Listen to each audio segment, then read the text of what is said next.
Hello friends, स्वागत है आप सभी का आपके अपने यूट्यूब परिवार जीके विद भावना स्वामी पर। नमस्कार, जय हिंद, वंदे मातरम। मैं भावना स्वामी आप सभी का आपके अपने यूट्यूब परिवार पर बहुत बहुत स्वागत करती हूँ। आज की क्लास है वो रीड स्पेशल क्लास ही नहीं बल्कि सभी कॉम्पिटिटिव एग्जाम की तैयारी करने वाले स्टूडेंट्स के लिए एक महत्वपूर्ण क्लास है, क्योंकि आज की क्लास राजस्थान जीके की है और राजस्थान की हर जो परीक्षा होती है, कॉम्पिटिटिव एग्जाम होता है, उसमें राजस्थान जीके एक महत्वपूर्ण सब्जेक्ट रहता है। तो सबके लिए ज़रूरी है ये क्लास और आप लोग क्लास को स्टार्टिंग से एंड तक देखिएगा। बहुत ही अच्छे लेवल के क्वेश्चन हैं। आज का सेशन काफ़ी अच्छा होने वाला है, तो क्लास को फटाफट से शेयर कर दीजिए सब लोग और आ जाइए लाइव। करते हैं फिर क्लास को स्टार्ट। हाँ जी, तो कर लेते हैं क्लास को स्टार्ट। और जो स्टार्टिंग के जो क्वेश्चन हैं उनका टॉपिक रहने वाला है राजस्थान के वन्य जीव अभ्यारण्य। ठीक है, राजस्थान के वन्य जीव अभ्यारण्यों के बारे में कुछ महत्वपूर्ण प्रश्न हम लोग पढ़ने जा रहे हैं। ठीक है, तो आज के क्वेश्चन हैं, आंसर आप लोगों को बताने हैं, लेकिन क्वेश्चन के साथ मैंने आंसर ऐड किए हैं, तो कोई ज़्यादा दिक्कत वाली बात नहीं है। बहुत सारे लोग हैं वो कमेंट करेंगे कि भाई क्वेश्चन है उसके साथ आंसर मत आप लोग दीजिए हमें, लेकिन कोई बात नहीं है। हमें तो चीज़ों को समझना है, हमें उन्हें याद करना है। ठीक है, हमें उन चीज़ों को समझ के अपने दिमाग में बैठाना है, तो चाहे आंसर हो या ना हो, हमें अपना काम करना है। ठीक है, तो चलिए क्लास को कर लेते हैं स्टार्ट। क्वेश्चन नंबर 1 देखिएगा। चलिए क्वेश्चन ढक लेती हूँ, आंसर ढक लेती हूँ आप लोगों के लिए, कोई बात नहीं जिसको ज़्यादा दिक्कत हो रही है। हाँ जी, तो देखिए क्वेश्चन नंबर 1 क्या है। राजस्थान के किस अभ्यारण्य को बाघों का घर कहा जाता है? प्रश्न नंबर 1 है वो बहुत ही महत्वपूर्ण क्वेश्चन है। आज के सेशन का स्टार्टिंग में बहुत ही झकास क्वेश्चन आया, या यूं कहूँ बहुत ही जबरदस्त है क्वेश्चन कि राजस्थान के किस अभ्यारण्य को बाघों का घर कहा जाता है। ऑप्शन ए दिया गया है रणथंभौर राष्ट्रीय उद्यान, ऑप्शन बी है केला देवी राष्ट्रीय उद्यान, ऑप्शन सी है राष्ट्रीय मरु उद्यान, ऑप्शन डी है दर्रा वन्य जीव अभ्यारण्य। कौन सा ऑप्शन है वो हम लोग लॉक करेंगे, कौन सा ऑप्शन है वो करेक्ट होगा। फटाफट से जवाब आने चाहिए, सब लोग जवाब दीजिए। प्रश्न संख्या 1 है, राजस्थान के किस अभ्यारण्य को बाघों का घर कहा जाता है? ऑप्शन ए रणथंभौर राष्ट्रीय उद्यान, ऑप्शन बी केला देवी राष्ट्रीय उद्यान, ऑप्शन सी राष्ट्रीय मरु उद्यान, ऑप्शन डी दर्रा वन्य जीव अभ्यारण्य। तो हम क्वेश्चन नंबर 1 में ऑप्शन ए को लॉक करेंगे। ठीक है, option A is the correct answer. Ranthambore राष्ट्रीय उद्यान है, ये इसका करेक्ट आंसर है। ठीक है जी, फिर नेक्स्ट क्वेश्चन पर देखते हैं। नेक्स्ट क्वेश्चन क्या है, पद्म तलुओ झील किस अभ्यारण्य में पाई जाती है? पद्म तलुओ झील किस अभ्यारण्य में पाई जाती है? क्वेश्चन क्या है, पद्म तलुओ झील किस अभ्यारण्य में पाई जाती है? ठीक है, क्वेश्चन ये है। अब इसका जो ऑप्शन है वो देख लीजिए, 4 ऑप्शन आप लोगों के सामने हैं। रणथंभौर राष्ट्रीय उद्यान, केला देवी राष्ट्रीय उद्यान, राष्ट्रीय मरु उद्यान या दर्रा वन्य जीव अभ्यारण्य। ऑप्शन वही आंसर 1। आप लोगों को लाइफ लाइन दे दी भाई, आप लोगों को ये या यूं कहूं कि मैंने आंसर बता दिया कि भाई ऑप्शन 4 आंसर 1, क्वेश्चन 2 आंसर 1। ठीक है, तो कौन सा ऑप्शन है वो करेक्ट होगा? ऑप्शन ए को हम लोग लॉक करेंगे। ठीक है, रणथंभौर राष्ट्रीय उद्यान है, इसको क्या कहा जाता है, नहीं पद्म तलुओ झील है वो रणथंभौर राष्ट्रीय उद्यान में है। ठीक है, फिर नेक्स्ट 3 नंबर क्वेश्चन पर आ चुके हैं हम लोग। 3 नंबर क्वेश्चन है, साइबेरियन क्रेन के लिए कौन सा राष्ट्रीय उद्यान प्रसिद्ध है? साइबेरियन क्रेन के लिए कौन सा राष्ट्रीय उद्यान है वो प्रसिद्ध है? सीतामाता वन्यजीव अभ्यारण्य, कुंभलगढ़ वन्यजीव अभ्यारण्य, सरिस्का वन्यजीव अभ्यारण्य या केवला देवी वन्यजीव अभ्यारण्य। कौन सा अभ्यारण्य है उसको हम लोग लॉक करेंगे। फटाफट से जवाब आने चाहिए भाई, बता दो क्या होगा करेक्ट आंसर। सीतामाता वन्यजीव अभ्यारण्य, कुंभलगढ़ वन्यजीव अभ्यारण्य, सरिस्का वन्यजीव अभ्यारण्य या केवला देवी वन्यजीव अभ्यारण्य। तो भाई सबके करेक्ट आंसर आने चाहिए। ऑप्शन डी को हम लोग लॉक करेंगे। क्वेश्चन नंबर 4 है, सुनहरा त्रिकोण में कौन कौन से जो जिले हैं वो शामिल हैं? कौन कौन सी शामिल हैं बताइए। ऑप्शन ए है दिल्ली अलवर जयपुर, ऑप्शन बी है दिल्ली आगरा जयपुर, ऑप्शन सी है दिल्ली, जयपुर, भरतपुर। ऑप्शन डी है जैसलमेर, चित्तौड़गढ़, प्रतापगढ़। कौन कौन से जो डिस्ट्रिक्ट हैं वो शामिल है भाई, बता दीजिए आप लोग। तो इसका हमारा ऑप्शन होगा, ऑप्शन बी लॉक होगा। ठीक है, थोड़ा सा इसको डिटेल में पढ़ेंगे। ठीक है, तो ध्यान में रखना कि सुनहरा त्रिकोण कौन कौन से जिलों में मिलकर मिलता है। देख लो, दिल्ली, आगरा और जयपुर है, ये सुनहरा त्रिकोण बनाते हैं। ठीक है, और इसके बारे में थोड़ा सा डिटेल में पढ़ेंगे।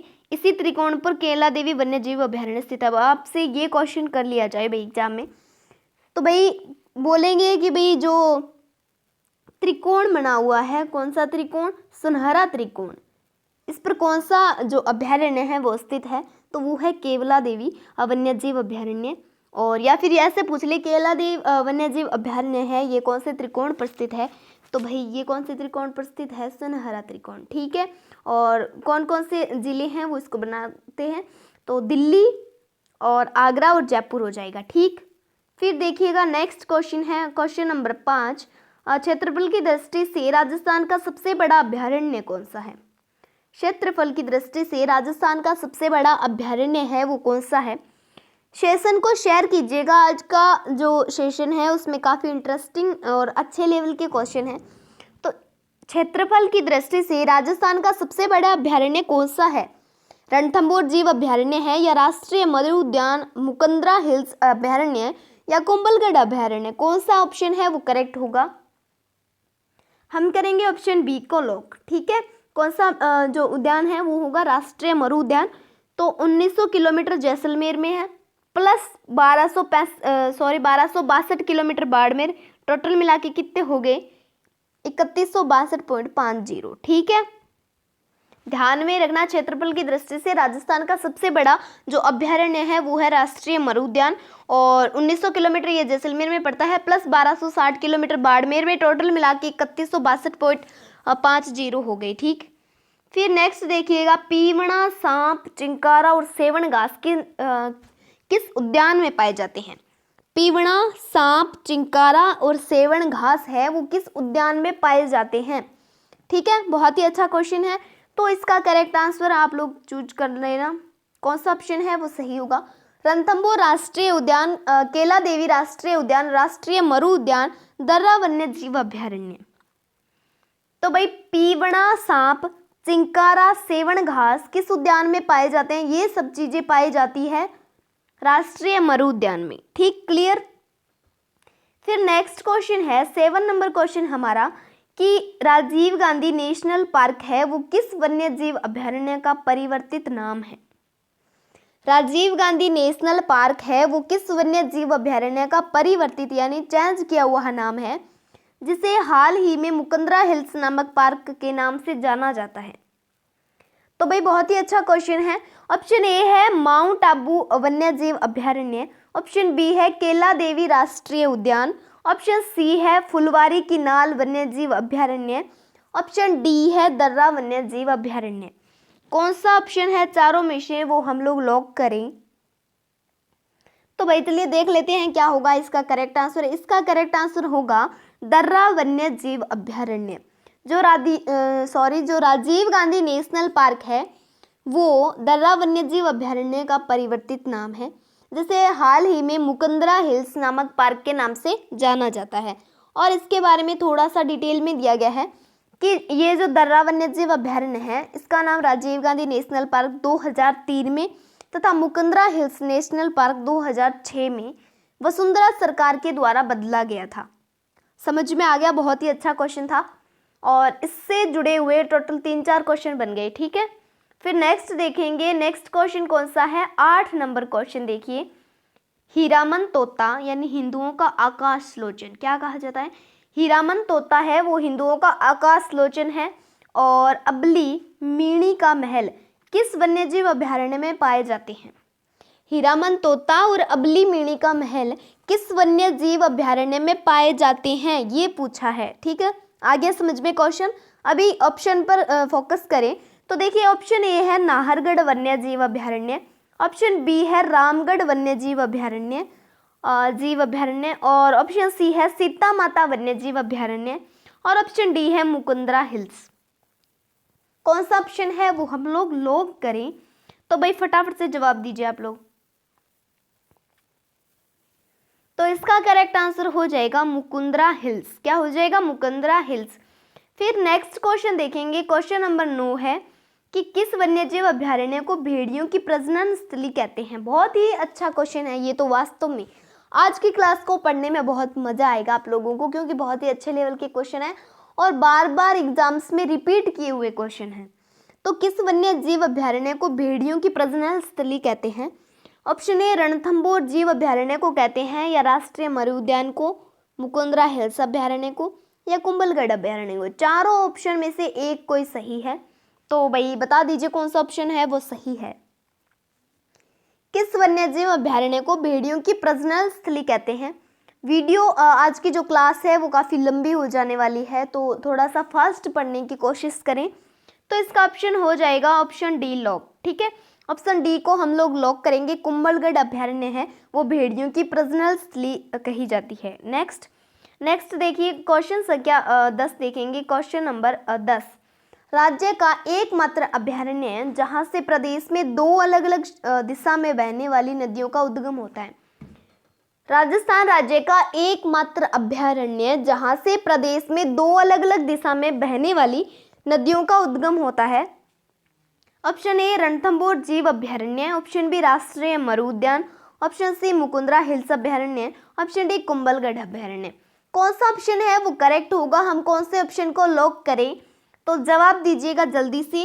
राज्य का एकमात्र अभयारण्य है जहां से प्रदेश में दो अलग अलग दिशा में बहने वाली नदियों का उद्गम होता है, तो कौन सा ऑप्शन है वो सही होगा? हम करेंगे ऑप्शन डी को लॉक। और वो दो नदियां कौन कौन सी हैं जो अलग अलग दिशा में बहती हैं? वो नदियां हैं बनास और साबरमती। कौन कौन सी? बनास और साबरमती। ध्यान में रखना, ठीक है, दिमाग में लॉक कर लीजिए। वो कौन कौन सी नदियां हैं? बनास और साबरमती। ठीक, क्लियर। फिर नेक्स्ट देखिए क्वेश्चन संख्या 11 देखिए, प्रश्न संख्या 11, राज्य का सबसे छोटा अभयारण्य है वो कौन सा है? सिंपल सा क्वेश्चन है ये तो, आप लोग सब लोग बता दीजिएगा कि राज्य का जो सबसे छोटा अभयारण्य है वो कौन सा है? ऑप्शन ए है चंबल वन्यजीव अभयारण्य, ऑप्शन बी है माउंट आबू वन्यजीव अभयारण्य, ऑप्शन सी है सज्जनगढ़ वन्यजीव अभयारण्य, और डी में दिया गया है सरिस्का वन्यजीव अभयारण्य। बताइए कौन सा होगा सही? सरिस्का वन्यजीव अभयारण्य, सज्जनगढ़ वन्यजीव अभयारण्य, माउंट आबू वन्यजीव अभयारण्य, या चंबल वन्यजीव अभयारण्य। तो भाई देख लेते हैं कौन सा ऑप्शन है वो सही है। तो हम करेंगे ऑप्शन डी को लॉक। सरिस्का वन्यजीव अभयारण्य is the correct answer. Question number 11 का करेक्ट आंसर है सरिस्का वन्यजीव अभयारण्य। क्लियर। फिर प्रश्न संख्या 12 पर आ गए हैं। प्रश्न संख्या 12 क्या है? हरे कबूतर प्लस सर्वाधिक मोर किस वन्यजीव अभयारण्य में पाए जाते हैं?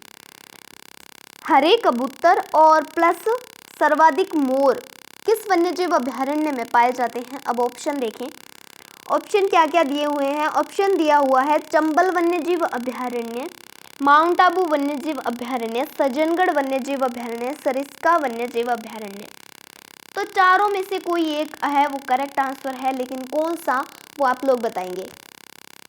चंबल वन्यजीव अभयारण्य होगा, माउंट आबू वन्यजीव अभयारण्य, सज्जनगढ़ वन्यजीव अभयारण्य, या फिर सरिस्का वन्यजीव अभयारण्य। इसका जो करेक्ट आंसर होगा वो हो जाएगा सरिस्का वन्यजीव अभयारण्य। नेक्स्ट देखें प्रश्न संख्या 13 देखिएगा। प्रश्न संख्या 13 है किस वन्यजीव अभयारण्य को घड़ियालों का संसार कहा जाता है? वाह जी, बहुत ही अच्छा और आज का सबसे शानदार क्वेश्चन है कि किस जो वन्यजीव अभयारण्य को घड़ियालों का संसार कहा जाता है? किस वन्यजीव अभयारण्य को घड़ियालों का संसार कहा जाता है? ऑप्शन ए है चंबल वन्यजीव अभयारण्य, ऑप्शन बी है माउंट आबू वन्यजीव अभयारण्य, ऑप्शन सी है सज्जनगढ़ वन्यजीव अभयारण्य, ऑप्शन डी है सरिस्का वन्यजीव अभयारण्य। कौन सा अभयारण्य है वो सही है? बताइए कौन सा अभयारण्य है, कौन सा ऐसा वन्यजीव अभयारण्य है जिसको घड़ियालों का संसार कहा जाता है? तो भाई ये जो अभयारण्य है वो है ऑप्शन ए वाला, कौन सा? चंबल वन्यजीव अभयारण्य। नेक्स्ट क्वेश्चन पर चलते हैं, उससे पहले थोड़ी सी डिटेल में पढ़ ले। घड़ियालों की पहली जो शरण स्थली है चंबल घड़ियाल है, ठीक है, जबकि घड़ियालों की दूसरी शरण स्थली है जवाहर सागर वन्यजीव अभयारण्य कोटा। ठीक है, घड़ियालों की जो पहली शरण स्थली है वो तो चंबल जीव जो अभयारण्य है वो है घड़ियाल है, ठीक है। जबकि घड़ियालों की जो दूसरी शरण स्थली है वो कौन सी है? जवाहर सागर वन्य जीव अभयारण्य जो कोटा में है, ठीक। आ गया समझ में। नेक्स्ट देखेंगे। नेक्स्ट पर देखिए 14 नंबर क्वेश्चन है, किस वन्य जीव अभयारण्य को उड़न गिलहरियों का स्वर्ग कहा जाता है? बहुत अच्छा क्वेश्चन है, सब लोग सही आंसर देंगे मुझे आशा है, सब लोगों से उम्मीद है। किस वन्यजीव अभयारण्य को उड़न गिलहरियों का स्वर्ग कहा जाता है? ऑप्शन ए है नाहरगढ़ वन्यजीव अभयारण्य, ऑप्शन बी है रामगढ़ वन्यजीव अभयारण्य, ऑप्शन सी है सीता माता वन्यजीव अभयारण्य और ऑप्शन डी है मुकुंदरा हिल्स। कौन सा ऑप्शन है वो सही होगा? किस वन्यजीव अभयारण्य को उड़न गिलहरियों का स्वर्ग कहा जाता है? कौन सा ऑप्शन है वो लोग करेंगे? हम लोग करेंगे ऑप्शन सी को लोग। सीता माता का जो वन्यजीव अभयारण्य है ये है उड़न गिलहरियों का स्वर्ग कहा जाता है, ठीक। फिर नेक्स्ट देखेंगे प्रश्न संख्या 15 पर आगे हैं। किस वन्यजीव अभयारण्य को उड़न गिलहरी की दूसरी बस्ती कहते हैं? बहुत अच्छा क्वेश्चन है। किस वन्यजीव अभयारण्य को उड़न गिलहरी की दूसरी बस्ती कहते हैं? ऑप्शन ए माउंट आबू वन्यजीव अभयारण्य, ऑप्शन बी केला देवी राष्ट्रीय उद्यान, ऑप्शन सी फुलवारी किनाल वन्यजीव अभयारण्य, ऑप्शन डी दर्रा वन्यजीव अभयारण्य। किस वन्यजीव अभयारण्य को उड़न गिलहरी की बस्ती कहते हैं? ऑप्शन ए है माउंट आबू वन्यजीव अभयारण्य, ऑप्शन बी केला देवी राष्ट्रीय उद्यान। तो हमारा जो करेक्ट आंसर है वो यहाँ अटका है। कहाँ अटका है? ऑप्शन सी पर। फुलवारी किनाल वन्यजीव अभयारण्य है, ये उड़न गिलहरी की दूसरी बस्ती कही जाती है, ठीक। नेक्स्ट देखिए 16 नंबर क्वेश्चन है, किस वन्यजीव अभयारण्य को जलचरों की बस्ती प्लस बहरे पक्षी की आश्रय स्थली भी कहते हैं? किस वन्यजीव अभयारण्य को जलचरों की बस्ती प्लस बहरे पक्षियों की आश्रय स्थली भी कहते हैं? तो वही जो अभयारण्य है वो है जैसमंद वन्यजीव अभयारण्य उदयपुर, ठीक। ध्यान में रखना जलचरों की बस्ती,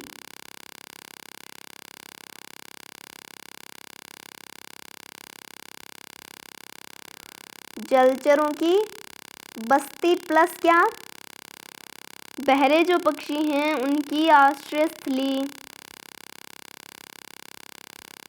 वो है जैसमंद वन्यजीव अभयारण्य जो उदयपुर में है, ध्यान में रखना। नेक्स्ट देखिए 17 नंबर क्वेश्चन है, कुरंजा जो पक्षी है इसकी स्थली कौन सा वन्यजीव अभयारण्य है? तो भाई कुरंजा पक्षी है वो ताल छापर जो अभयारण्य है उसमें है चूरू, ठीक। नेक्स्ट देखिए 18 नंबर क्वेश्चन है, राजस्थान में किस पक्षी को रेत का तितर कहा जाता है? शायद एक ऐसा हमारी जो एक ऐसी क्लास हो चुकी है जिसमें ये क्वेश्चन दिया गया, रेत का तितर किसे कहते हैं, या पता नहीं शायद मैंने किसी और क्लास में देख लिया होगा, लेकिन ये क्वेश्चन कहीं ना कहीं तो हमारे जो कंटेंट है उनमें किसी ना किसी क्वेश्चन में तो आया हुआ है। भाई रेत का तितर किसे कहा जाता है? इसके लिए प्रसिद्ध है वन्यजीव अभयारण्य कौन सा है? राजस्थान में किस पक्षी को रेत का तितर कहा जाता है और इसके लिए प्रसिद्ध वन्यजीव अभयारण्य है वो कौन सा है? तो भाई सबसे पहली बात रेत का तितर कहते हैं बड़बड़ पक्षी को, बटबड़ पक्षी को रेत का तितर कहते हैं। और इसके लिए जो फेमस वन्यजीव अभयारण्य है वो है गजनेर वन्यजीव अभयारण्य जो बीकानेर में है। गजनेर वन्यजीव अभयारण्य कहाँ है? बीकानेर में। और ये किसके लिए प्रसिद्ध है? बटबड़ पक्षी के लिए, और रेत का तितर कहा जाता है बटबड़ पक्षी को। नेक्स्ट देखिएगा 19 नंबर क्वेश्चन है, रणथंभौर के बाघों का जच्चा घर कहा जाता है किसे? बताइए फटाफट से जवाब दीजिए।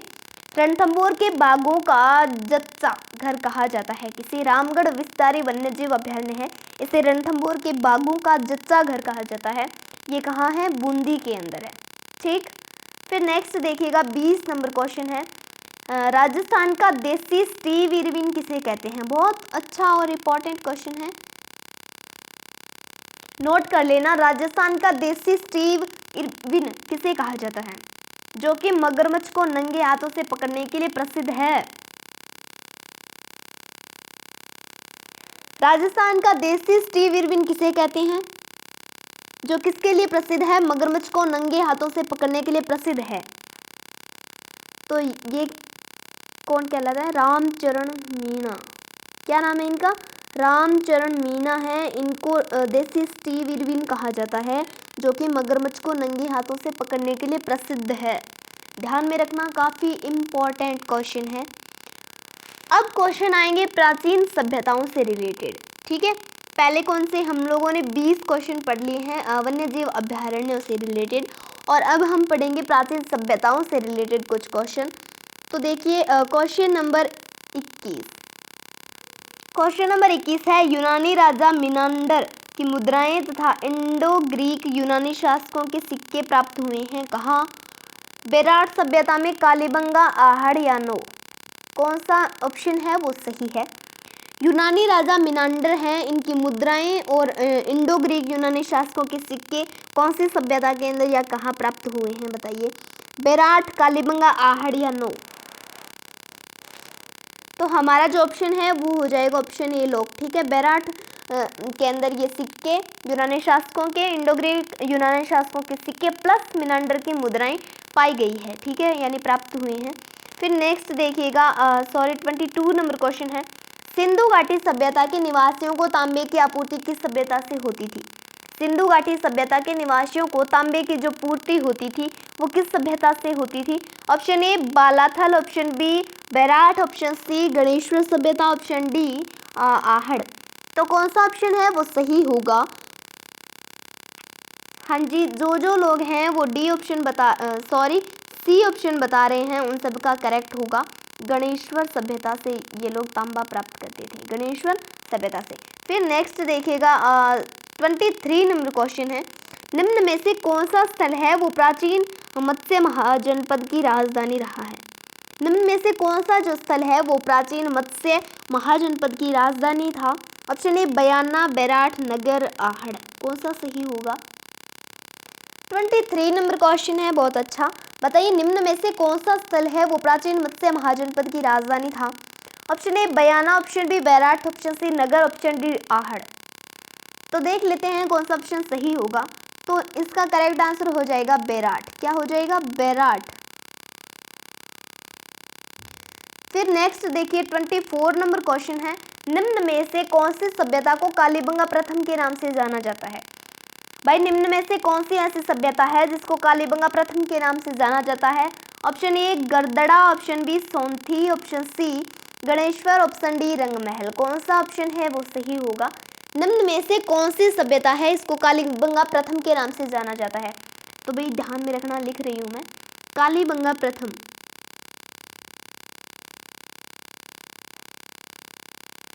कालीबंगा प्रथम के नाम से जानी जाती है कौन सी सभ्यता? सोंधी। ठीक है, फिर नेक्स्ट देखिएगा, राजस्थान की किस सभ्यता में 11 कमरों का विशाल भवन प्राप्त हुआ?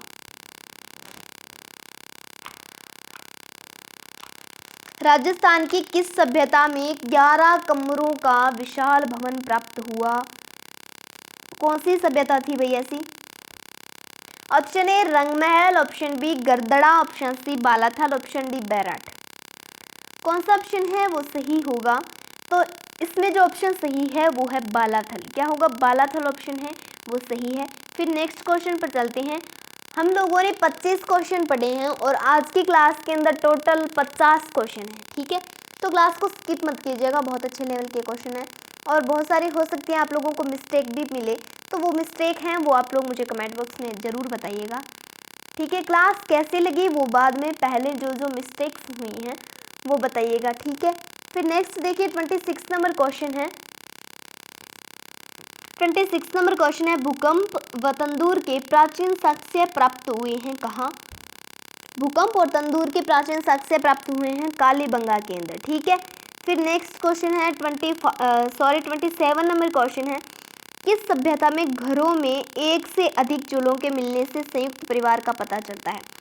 किस सभ्यता में घरों में एक से अधिक चूल्हों के मिलने से संयुक्त परिवार का पता चलता है? ऑप्शन ए गिलूंड सभ्यता, ऑप्शन बी आहड़ सभ्यता, ऑप्शन सी बेराट, ऑप्शन डी नगर।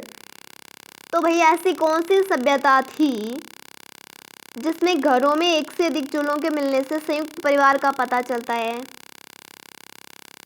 तो वो सभ्यता थी आहड़ सभ्यता। कौन सी सभ्यता थी? आहड़ सभ्यता थी। फिर नेक्स्ट क्वेश्चन पर चलते हैं। 28 नंबर क्वेश्चन है, जोधपुरा नामक पुरातात्विक स्थल है वो कहाँ है? जोधपुरा नामक पुरातात्विक स्थल है ये कहाँ है? तो ये है जयपुर के अंदर। जोधपुरा नामक पुरातात्विक स्थल है वो जयपुर के अंदर है, ध्यान में रखना। फिर नेक्स्ट क्वेश्चन है 29 नंबर क्वेश्चन, स्वीडन देश के पुरातत्वविद हन्ना रेड के निर्देशन में किस सभ्यता का उत्खनन हुआ था? स्वीडन देश के पुरातत्वविद हैं जिनका नाम क्या है? हन्ना रेड। इनके निर्देशन में किस सभ्यता का उत्खनन हुआ था? रंगमहल, नोहा, बेराट, Kalibangan.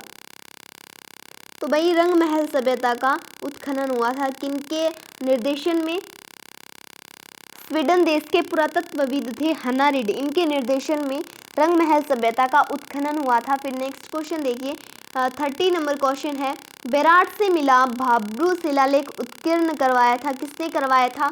Option A Chandragupta, option B Ashoka, option C पांडवों ने, ऑप्शन डी समुद्रगुप्त ने।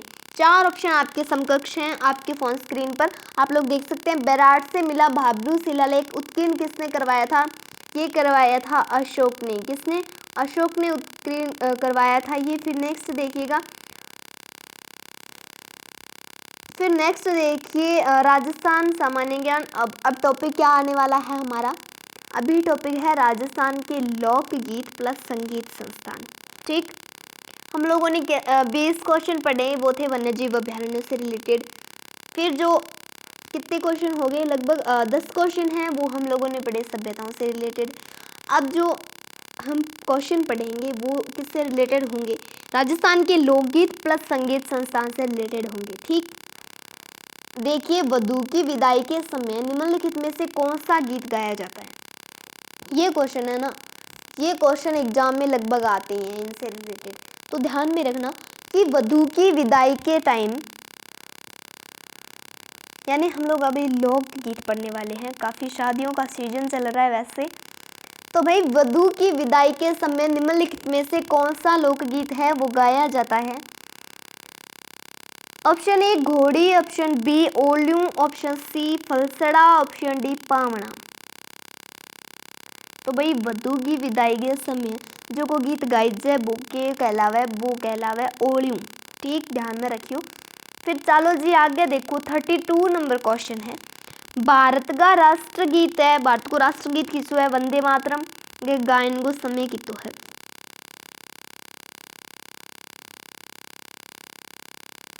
सॉरी, यहाँ शायद गलत है ये क्वेश्चन।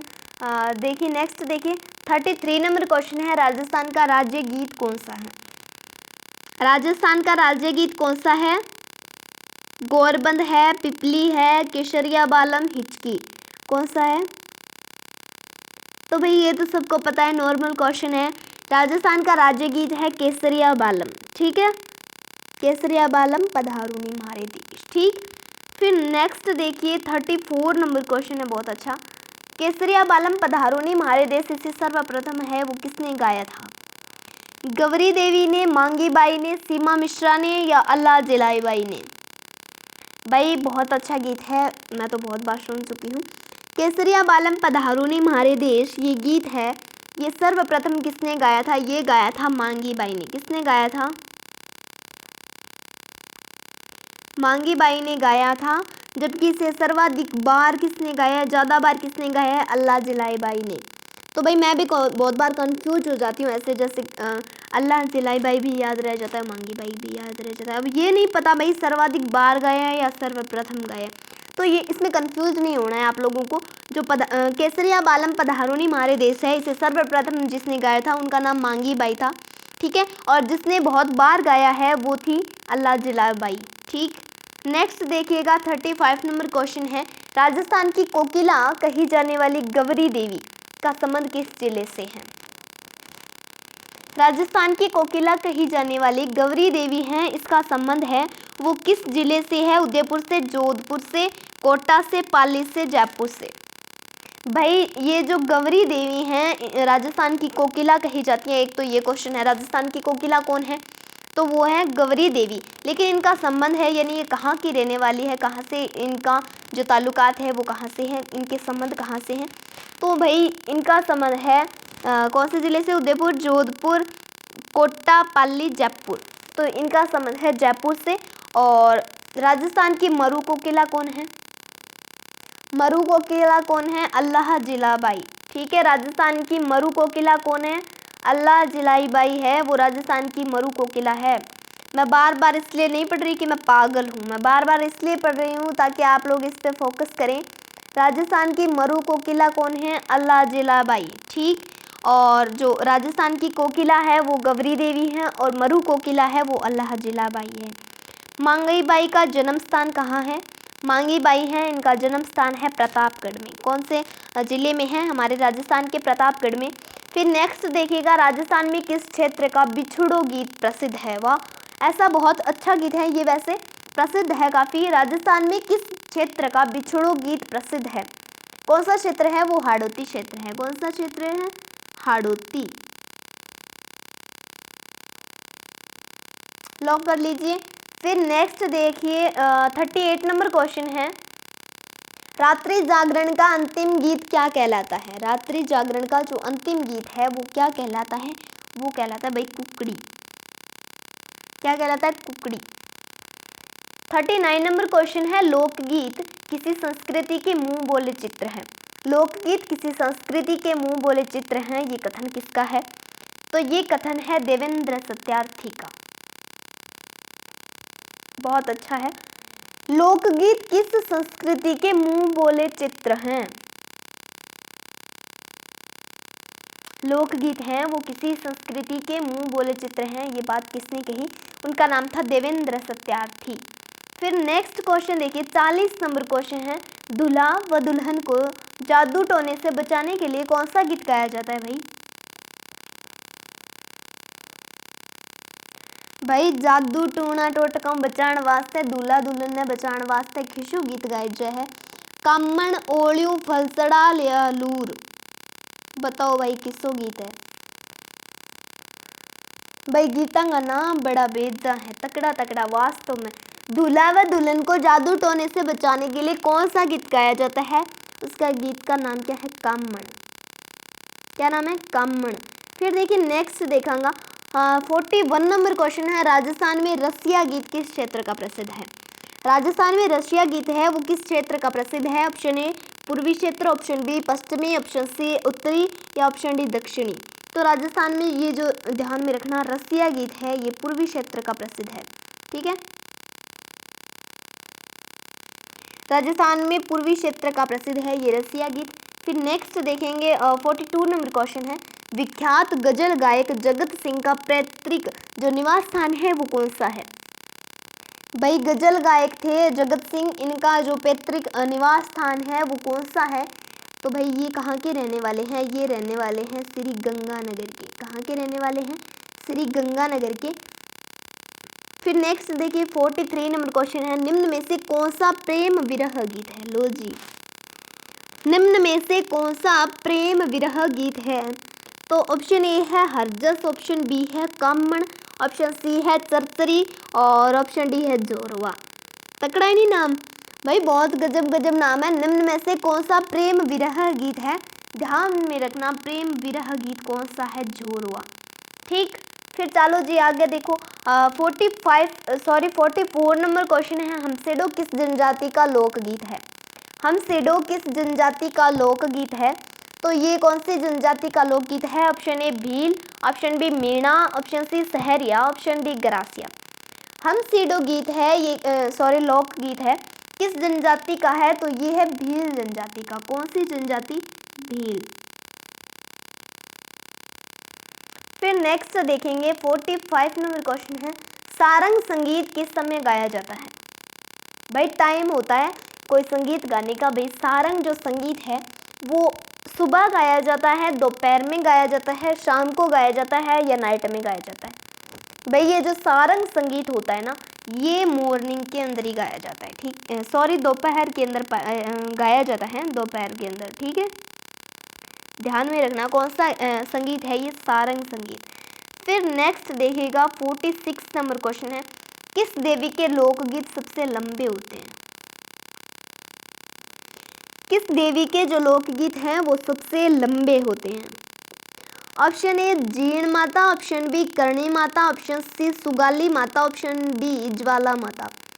भाई ऐसी कौन सी जो ऐसी कौन सी देवी है जिसके लोकगीत है वो सबसे ज़्यादा लंबे होते हैं, यानी बहुत टाइम लगता है उनको गाने में, और तो उन देवी का नाम है जीर्ण माता। कौन सी माता है वो? जीर्ण माता है। ठीक, चलिए जी आगे नेक्स्ट देखिएगा। 47 नंबर क्वेश्चन है, निम्न में से किस गीत के माध्यम से एक पत्नी अपने पति को प्रदेश जाने का संदेश देती है? भाई निम्न में से ऐसा कौन सा गीत है जिसके माध्यम से एक पत्नी अपने पति को प्रदेश जाने का संदेश देती है? ऑप्शन ए है मूमल, ऑप्शन बी है बिंजारा, ऑप्शन सी पवाड़े और ऑप्शन डी मरासिए। भाई मेरे तो बस की बात को नहीं, बहुत ही अजीब अजीब नाम है, पर याद तो करना पड़सी, पेपर देना है। तो भाई निम्न में से किस गीत के माध्यम से एक पत्नी अपने पति को प्रदेश जाने का संदेश देती है? उस गीत का नाम है भाई बिंजारा। ये तो आप लोगों ने सुना ही होगा काफ़ी बार, बिंजारा। ठीक है, फिर चलो जी आगे देखो। 48 नंबर क्वेश्चन है, ध्रुव पद गायकी का आरंभ किसके काल में हुआ? ध्रुव पद गायकी है, इनका आरंभ किसके काल में हुआ था? राजा मानसिंह तोमर के काल में हुआ था। कौन से काल में?